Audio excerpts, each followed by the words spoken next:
The Buffalo Nerd Sports Podcast, where we talk history of the game, numbers and stats. And each week we highlight a charity that's doing good. If you haven't subscribed yet, then you should, because I'm this the real deal. And you know I gotta shout out the Buffalo Bills. Turn it up to the max, sit back and relax. This the Buffalo Nerd Sports Podcast. Let's go. Hey, what is up, Bills Mafia? Welcome into this episode of the Buffalo Nerd, your home for Buffalo Bills football with a charity on top. Brought to you by SB Nation on the Buffalo Rumblings podcast network and is being served up to you live by Picasso's Pizza on the Buffalo Rumblings vidcast network. Treat yourself to the most flavorful pizza on game day. Picasso's, we are Buffalo Pizza, shipping local and nationwide. Order at picassospizza.net.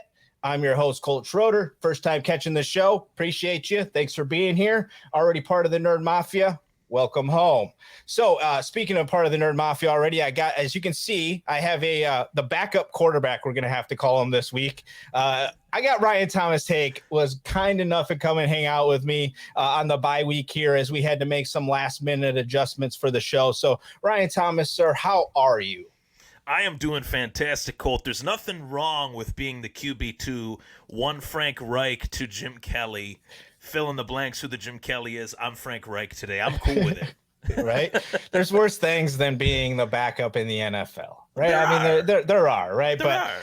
I do appreciate you coming on and spending some time with me. You always come on and hang out with the show. So when I was wandering around, I was like, you know what? I haven't really chatted with Ryan. We chatted a lot this off season. I'm going to touch base with Ryan during the bye week, and we're going to chat it up while we got an opportunity where we don't have to give any kind of score predictions or lay things out that people come back at us saying that we're foolish for. Right. So We're going to hang out and have some fun. If you guys are in the chat there, drop your questions, whatever you're thinking, feeling, let us know as we're going through some different things. But like we do every week here, we do like to start out by highlighting a charity on the show. This week, because this is Domestic Violence Awareness Month. If you didn't know that, you're aware now. It is Domestic Violence Awareness Month. So I wanted to highlight a charity that is part of, and it supports people that have been through, domestic violence. So this week, we're going to highlight the National Coalition Against Domestic Violence. You can catch them over at ncadv.org. That is down in the notes and everything like that. So you can just click down there to find that. But again, that's ncadv.org. It's a National Coalition Against Domestic Violence. They just support, folks who have been through domestic violence in all sorts of different avenues. There's plenty of ways for you, to either, donate money, donate time. There's local chapters. There's different things like that. So just a very cool organization. This is pretty prevalent, in society today and things of that nature. So if you know somebody that might need some resources, send them over there. You got some time and energy, head over there. You got some money, they might take it over there as well. Cool. So how you feeling, Ryan, coming into the season? We got Richard Rush in the house. What's up, Richard? Appreciate you, man. Go Bills. How you feeling coming into the bye week? I am over the moon. I am very, very happy given what took place this last week against Kansas City. Replaying the game and thinking how the game would go and replaying how it actually went. Correct me if I'm wrong, Colt, but the fact that this game was as close as it was and as back and forth as it was, I feel like we really earned this win, whereas in comparison, if the Buffalo Bills would have went into KC and stomped them out, the whole grand scope of the national media wouldn't have really given Buffalo their due, although the score might have been, let's just say hypothetically 38-3. I think it would have been, hey, the Bills blew out KC, but we wouldn't have really learned a lot. I felt like we actually learned quite a lot from a close 24-20 victory against the Kansas City Chiefs in comparison to if we had blown the Chiefs out the water completely. This was a game that I definitely feel was one of Pat Mahomes' worst games, to be quite honest. The Bills' defense has really shown up despite the injuries that we've had, to obviously losing Micah Hyde for the season and not having Trey White and Jordan Poyer in and out of the lineup over the course of this season. And so many players on this defense have stepped up, and many of the players that have been returning starters like Tremaine Edmonds and Matt Milano, I think are playing their best football right now. And I think that is why we're seeing this defense play at such a high level. And playing a high level at that against, one of the teams that is one of those top two teams along with us in the AFC. So I'm feeling really good coming out of this bye week. Yeah, I mean, it's. I think most people, like including myself, thought the front of this schedule could be questionable, and how we come through it. So coming through at 5-1 with the injuries and everything, awesome, right? I mean, this is an incredible situation to be in. I think a lot of people thought that the back half of the schedule is definitely a little nicer for us. We get a little more home action. We're playing opponents that we think we probably are a little better than, even though some teams are playing decent right now. But this is the NFL. Teams kind of can have a few weeks there where they do well, and then reality sets back in. I think Roy Collins, thanks for stopping in and hanging out, man. I don't think many people saw it being a lower scoring game.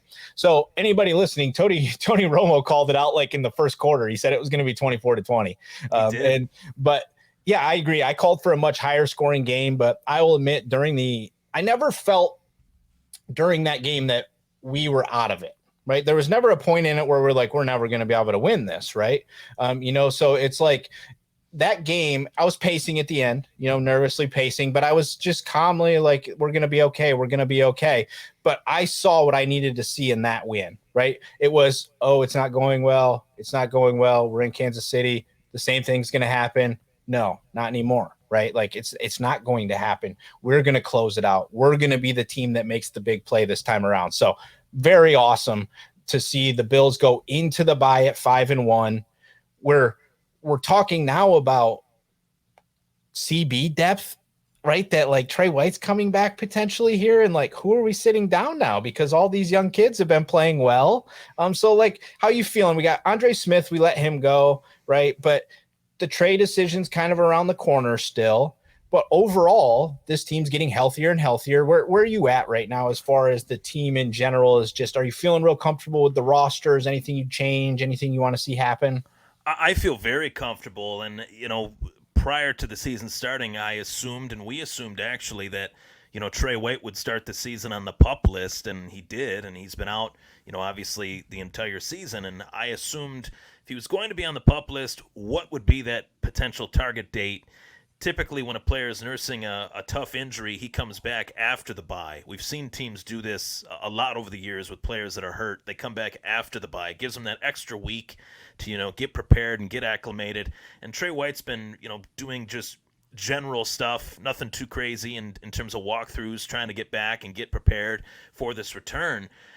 But, man, I can't say enough about how these kids and the kids being all right, stepping up to the plate. Kaiir Elam has been, as advertised, first-round draft choice. He's been very, very good. He had a beautiful pick on Pat Mahomes in the game last week in the end zone that really swayed, the momentum early in the game at the very least. Christian Benford, you know how Sean McDermott and Brandon Beane view him based on him getting an actual start week 1, 6th-round draft choice rookie.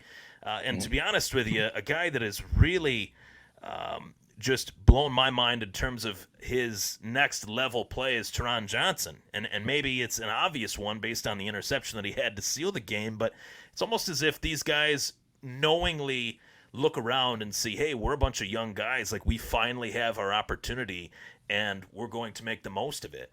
So for the most part, I don't see many areas where this roster is going to change, nor do I think it needs to. Just as they get healthier, they're just going to become more dangerous than what they already are. And right now, this is the first time in a long time that at this point heading into the season, the same team is the number one offense and the number one defense. Hasn't happened in, I believe, 15, 20 years, if my memory serves me right. So the Bills are on top. They're on top of the AFC East. They're on top of the AFC, and they're the best team in the NFL right now, in my personal opinion. And I take the bias out of it completely. Nobody has beaten the opposition the way that the Buffalo Bills have, and they slipped on a banana peel in Miami, and Yep. each team has that happen, once a season at the very least, and Buffalo already had that happen. It's already out of the way. So 5-1 could easily be 6-0, and I'm very excited to see where the season takes us. Yeah, I agree with that 100%. And I agree the Miami thing. We basically should have won that. I mean, one low throw. If it's like 10 degrees cooler, maybe even 2 degrees cooler, who knows? Like it's one of those things. But we definitely were in a position to win that game. And what we're seeing from like the other teams that are playing okay right now, like the Jets and the Patriots, and I looking at the back half of the schedule, I'm really having a hard time with my eyes right now determining if there's another loss back there. When I started the season, there was strong parts of me that were at 15-2, right, and then there was other parts of me that were at like maybe we'll lose 4. But now that we're here, and Green Bay is not what everybody thought they were, is there who are you afraid of here on this back end? Man, that's a good question. I mean, Cincinnati's in there. Cincinnati's in there. Minnesota's Yep. winning a lot of games right now. But who are you worried about on the back end here? To be honest with you, I think any of the teams that I would be worried about would potentially be within their division. I can't believe I'm saying that, but this Right. AFC East has been much better than what we thought it would be, at least what I thought it would be.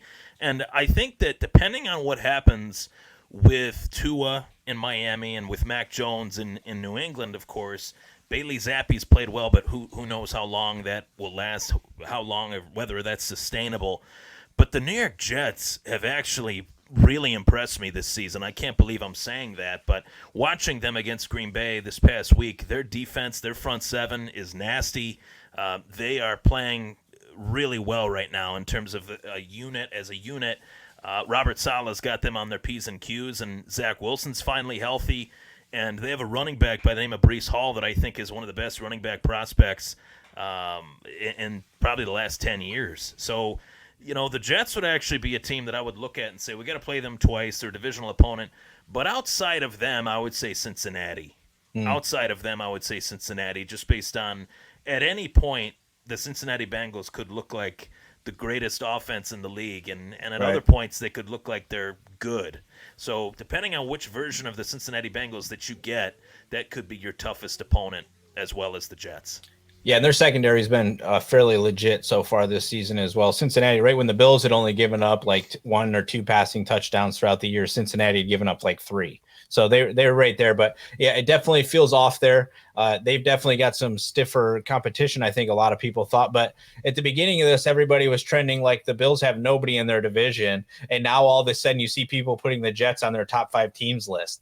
And it's like in like a couple of weeks ago before Tua, it was the Dolphins are one of the best teams in the league. So I agree that the division may in fact now actually be the spot that could be a troublesome area, other than when we probably looked at this in the beginning of the season, I would have circled maybe the Vikings, even though I still think we were way better than them. Cincinnati, definitely. One of my other losses I picked late early in the season was to lose the last game of the season just because we would be sitting everybody because we'd be hanging out, right? But I don't know. It feels a little different now that we've seen some of this stuff, right? And they beat 2 teams that I predicted they'd lose to. Two of the 3 losses that I thought they'd have were to Tennessee and Kansas City, and they've won both of those games. So according to the rest of the schedule, as I predicted, they're not going to lose another game the rest of the year, which I doubt that's going to happen. Things happen. This is the NFL. But it just so happens the team you think it's going to be isn't who it's going to be. So yeah, I mean, I was asked this the other day, and it was, to me, the Baltimore game has been our biggest win. Yes. Because that was one that was like a true question mark for me that I saw as like one that we really probably would lose. It was one of the ones that I didn't see us having as much success compared to where I've seen us win in Kansas City. So I know we can do that. Lamar always seems to find a way to give us a little bit of a fit. We end up closing him down when necessary, and we did that again. But that was the one game where I was like, that's an impressive win for me. Just the way that game played out, that's a big win. Tennessee, I didn't think they were going to be as good, but they were one of those teams that always find a way to give us trouble. Always, right? We've seen it for the past 3 years. They give us trouble no matter what, and we dominated them. So after that, I started kind of shifting my thinking a little bit to being like, maybe it's okay when I look at this and say that the Bills really are that much better than the other team they're going to play. I think they're that much better, and I actually think they're a better team than what we thought they would be. As crazy as that sounds, just based on going into the season, knowing what bullseye is on their back and knowing that they wouldn't have Trey White. Oh, then they don't have Micah Hyde. Oh, then they don't have Jordan Poyer. And they have adjusted. I think that Miami loss was actually one of the best things to happen to this team for their morale, for their mentality, their ego, whatever you want to call it. Moving on from that Miami loss was actually one of the best things that's ever happened to this team, because ever since it's as if they're a different version of themselves. They're much more confident. Right. They're playing with a huge chip on their shoulder. And defensively, I think this is the best defense that Buffalo has had since Sean McDermott got here, and that says a lot. Yeah, I'm curious. Speaking of that, because I want to know where you are on this, because there's a lot of back and forth on the Dorsey, Dable, like who's better, this, that, and the other. Personally, I'm on the Dorsey side of things, and I'm not just saying that because we're 5-1 and it's working with so many guys being out. The offensive line had a lot of shuffling. Wide receivers have been shuffling. There's been no true consistency on the offensive side of the ball. But the reason that I side with Dorsey is that I really, when it truly comes down to it, I like the concept of having a quarterback who played the game, that's won at a higher level, making the decision. Where are you on that? I completely agree with you 100%. And I would encourage anyone to err on the side of caution when talking about the New York Giants and their 5-1 start. Take a look at who the New York Giants have beaten while going 5-1 versus who Buffalo has beaten while going 5-1. Take a look at how the Giants have won their games, actually how they've won their games in comparison to how Buffalo has won the majority of their games. I know I've given credit to Leslie Frazier and Sean McDermott for their defense, but Ken Dorsey has done a phenomenal job with this offense, making the offense, I think, more well-rounded. Tony Romo even talked about the fact that Stephon Diggs has been a player that he's never moved around more in his career as a wide receiver than he has this season through 6 weeks into this season. Minnesota didn't move him around in the slot like Ken Dorsey is right now. Brian Dable didn't move him around the way Ken Dorsey is right now. So we're seeing these players that are extremely talented have their potential maximized. And I think Brian Dable kind of missed out on that in certain matchups that you can harken back to, a year ago or 2 years ago or even 3 years ago. So, I think to your point too about Ken Dorsey, a former quarterback that had great success as a college quarterback. The pros, there's a lot of situational stuff that dictates whether a college quarterback, a successful one, is successful in the pros. Most of what made Ken Dorsey successful in college didn't apply to the pros. Couldn't happen for him in the pros. You can't really necessarily choose where you go in the pros unless you're John Elway or Jim Kelly, but you can't get the chance to choose. So being drafted on a bad team, yada yada yada, Ken Dorsey didn't get the shot that he would have liked to have had, I think.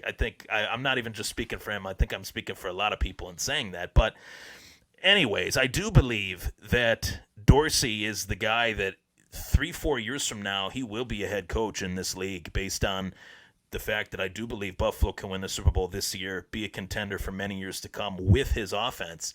And if Ken Dorsey puts some hardware on his fingers, what team wouldn't want him as a head coach? And I think these guys seem to really enjoy playing for him. The atmosphere come training camp, moving into the preseason, moving into the regular season, we actually feel as if we are moving forward with a balanced offense now, especially after what we saw against Kansas City, where Devin Singletary had one of his best games in his career.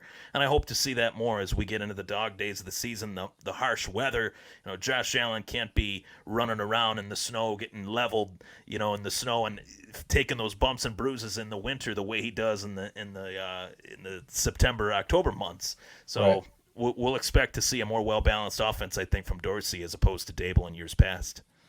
Yeah, I think it's going to come in big at some point late in the season. Just his understanding of the game, just everything about that, and I think that truly is going to come down to something crucial at some point, or he's just going to be a little more willing to see it in the quarterback's eyes to say, you know what, let's just do it, right? And I think a part of that, in which one thing that I think there was a moment there where some people were upset with McDermott or whatever, but one thing I've really liked that he's done this year is if you pay attention to this stuff is the analytics. When they tell you to go, he goes. He doesn't question it at all. If you go and look, he's 100% when the analytics say just go for it. He's taking a lot of the why'd you do that? Why'd you do that? And just going, you know what? We're just doing what that says because we have the best. We have the best player. We have the ability to make it happen at any given point in time. The number says go. We have a number that says 17. He says go. We're going, right? So let's talk about the offense a little bit. I wanted to touch on each phase here just briefly, kind of where you feel they're at. For me, I gave the offense I don't want this to seem like a negative thing, but I think there's room for improvement, right? I think there's some, if you go and watch what's happened when we tend to fail, it seems to be self-inflicted failure, right? So I think there's room for obviously to run block a little better from some folks. I think that there's definitely some still things in that avenue. Where's the offense for you right now? I think the offense is trending towards that right direction, and I kind of alluded to it. Earlier in the season, the first few weeks, we saw that pass-happy offense. More oftentimes than not, you look at the stat sheet, and Josh Allen had more rush attempts than Devin Singletary. And I don't know about you, Cole, but that scares me. If there's any guy that I don't want to get hurt on this team, of course, it's Josh Allen. And the more opportunities the defense has to hit him, to lay the smackdown on him, they're going to do it. They're going to take it. We've seen that. We've also seen the refs not call those things, which that's another story in and of itself that I'll never understand. But I do believe moving into the, double-digit weeks of the season, if you will, that we are going to see a more balanced offense, and I do believe there's a lot of room for improvement. There's a lot of room for players to actually receive more opportunity. And one of those guys that I really want to see on the back end, two of them actually on the offensive side of the ball, are Khalil Shakir and Dawson Knox. I think there's a lot of opportunity for both of those guys to show what they're capable of. And I'll give you a third one, James Cook, as well. Yeah. Those are three players that I think can really change the dynamic of this offense even more than what we've seen from guys like Gabriel Davis, Stephon Diggs. Those guys, we know what those guys are. Those are the two best receivers on one team in the whole league as far as I'm concerned. So spread it around a little bit, get it in the playmakers' hands, the young playmakers' hands like Knox and Shakir and Cook, and I think you'll start to see more opportunities open up, for the entire offense. Yeah, no, I agree. I agree with a lot of that. I think there's the Cook thing. I mean, it's going to be interesting to see what happens. I know all the rumors are floating around about possible running back trades, this, that, and the other. Moss gets sat down last week. I know that gets made a lot of with what's taking place, but we watched them sit people down last season that you might have been like, why? But it's game plan, right? It's about what they're trying to get done a lot of the time. Now, is there part of me that thinks there's potential that Moss could get moved? Yes, right? Because I think there's a team like maybe the Rams that you go to them and say, hey, Cam Akers doesn't really seem to be working out for you. We got a guy that can't really get him to find his way for us. What do you say? And they work something out. But besides something like that, do you believe in like the CMC stuff? Do you believe in I don't think it's necessary, really. I think what we have is enough, and I would rather see Cook keep cooking and keep learning and let Singletary roll because he's still good. And whether the ploy is just to keep Singletary at mediocrity so we can sign him again very cheaply at the end of the season, maybe that's it. But I don't know. Where are you at? Well, it's tough for me because, in a perfect world, the NFL is like playing Madden and you can just trade, make all these trades and get all these guys on one team and just, go bananas. But that's not how the NFL works. The NFL is not the NBA. The NFL is not the NHL. And that's a good thing. I'm taking some shots at those leagues for a reason with how these players can go from one team to another and team up and superstars this and superstars that. The NFL actually has a good competitive streak that I hope they can keep. But with that being said, if I'm Brandon Beane, I know how good this team is. I built it brick by brick. I built it over the span of 5-6 years. If I have the opportunity to go out and get a player that sends my team from a great team to a juggernaut superstar dynasty, I take that chance, depending on what the cost is, of course. Now, if Carolina says we want a second-round pick and Zach Moss for Christian McCaffrey, maybe that's doable. But if Carolina says we want 2 first-round picks, take it or leave it, we'll tell them to stick it. To be honest, I don't want to do that. So, it all depends on the price in any trade. It all depends on the contract and everything like that.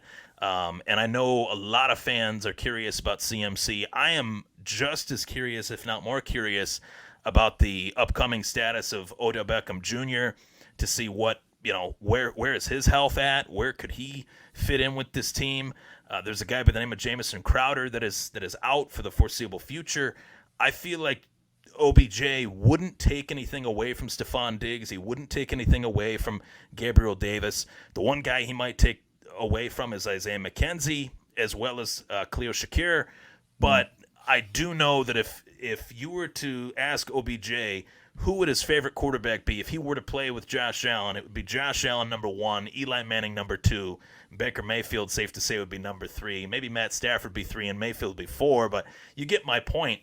The perfect quarterback for Odell Beckham Jr. is Josh Allen, and I would love to see that just in terms of a late signing that, Buffalo can finagle the cap space and make that happen. Brandon Beane's been known to do that, obviously, with Von Miller, and Von Miller and OBJ have a great friendship, so that would be fun. That's one that I would not be against that in any way, and I know a lot of Bills fans are against it, but I just say, hey, if they go out and sign OBJ and they win a Super Bowl because of OBJ, something that he does, a great catch in a clutch moment, would you bat an eyelash at that? Would you be against that? I doubt it. So I leave you with that, Yeah, I mean, this is for me is I just go kind of always trend back to Brandon Beane just watched the New England Patriots be incredibly successful for 17 seasons with a good quarterback and a crap ton of running backs. Right? Like it didn't matter, right? It was like you found one that was good each week and you made it work, right? And I believe that they kind of feel that way, right? Like they're just like, hey, we'll keep trucking along with what we have here. We're eventually going to hit, right? Somebody's going to hit. And I think they truly believe that if we just keep looking for it, we're going to find it, we're going to get it. Look how good we've done everywhere else, right? Yep. So we're getting pretty close up here on the time or whatever, but the defense, I think you and I talked offline briefly that just keep doing what they're doing. I mean, this depth at this line has been so beneficial this year. I think the Phillips, him being back around has just been incredible despite the injuries. Ed Oliver was out early. I hope he can stay consistent, but realistically, there's nothing that tells me this defense shouldn't just continue to do this or maybe even get better somehow. Yeah, I think they're going to get better. I think they're going to get a lot better. As this team gets healthier, offensively and defensively, we haven't even seen the best of the best Bills yet. I don't think we have, and that's scary. That's a scary thought. When you do mention a guy like Ed Oliver, he hasn't even really reaped the reward necessarily of a Von Miller alongside of him just yet, consistently. You know what I mean? He hasn't really reaped the reward of that. And to take that to the next level, Von Miller hasn't really reaped the reward of Ed Oliver. Right. And that's an even crazier statement because Von Miller has been an amazing signing for the Buffalo Bills. I mean, he's checked off every single box every single week. And I saw something, I don't know if it was on Pro Football Focus or one of the analytics sites, but per snap count per game, Von Miller is at his most efficient point this season compared to any other point through 6 weeks in any of his previous seasons. So Von Miller's playing his best ball with the low amount of snap count that he is receiving each and every week, and they're keeping him fresh because they have this ridiculous amount of depth on the defensive line. And shout out to guys like Greg Rousseau and AJ Epinesa that never get really the credit that I think they deserve in terms of stepping in there and offering a different look in comparison to a Von Miller. And Gregory Rousseau, I've been talking about him almost every week. I've seen so many opportunities where Gregory Rousseau is this close, so close to getting a sack. So it's just a matter of time before the quote-unquote cold front returns to Orchard Park, New York, and returns to the NFL. Yeah, I think they've been moments away from, like milliseconds away from 4 or 5 sack games, multiple weeks in a row here. It's disruptive. And I think when the weather constraints, a lot of things start to happen, that defense is really going to get very difficult to move the football against when the winds whip in and things are cold and wet outside. We'll see. Last phase, and probably the most important, potentially, I think, with yes, we blow out a lot of teams, but when we get into the playoffs, we see games where the kickers are going to be crucial, right? All those things are going to be very, very big. The only thing that I've seen that I would still like to see, or I feel like this team is missing, is just that big hitter on special teams. We talked about this offline a little bit about, like that Andre Roberts was very good about getting us the ball at like the 40, the 45, all those kinds of things. And just, I feel like we're missing that. But overall, the special teams has done a great job in coverage. Bass looks just as good. Like we can walk him out there whenever we want. And Martin fits here, right? When he doesn't have to punt a lot, we don't need him to do a ton. He's very good at it. Yeah, I completely agree with that assessment. I've tried racking my brain over the last few weeks as far as who could fill that kick returner, punt returner role a little bit better than some of the people that we've seen. And quite honestly, I'm looking at any way possible to get James Cook the ball in his hands. And I know he's a second-round pick and he's a running back, and they got big plans for him within the offense and in his future.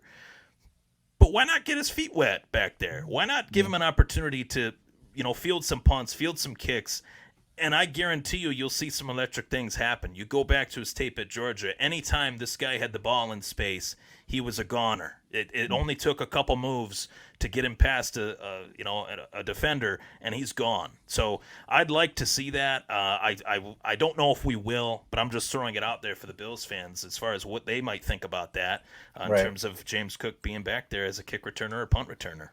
Yeah, I mean, it seems like they're still holding out hope, right, that Stevenson is going to make that return and it's all going to work out. I mean, I think that it almost feels like at this point that's purely what he was drafted to do, and it's just not panning out yet. They keep kind of just moving through people, trying to see if it'll work. But, yeah, to me, that's like if you're going to look at this team and be like, hey, if they could be better at one thing, I guess that would probably be about it. Right. I mean, they're pretty damn good at everything else, right? So, I mean, it's like if you wanted to really like fine tooth through it and be like, well, you know what, when they're, they kick the ball inside the 8, they don't actually tackle till the 10, but if they kick it inside the 7, they tackle at the 6. So we should probably kick, you have to get pretty fine tooth on this team. I think right now coming out of this bye, I think a lot of people thought they'd be getting into a juggernaut matchup on Sunday Night Football. Don't think it's going to be there necessarily anymore. It feels more of like it could be a potential for the nation to see the Bills just destroy another football team. Yeah, and I think the potential to see a young superstar quarterback go up against, I hate to say this because I like Aaron Rodgers, but he's on the back 9. He's on faded. The back 9. He's on the back 2. He's on the back 2.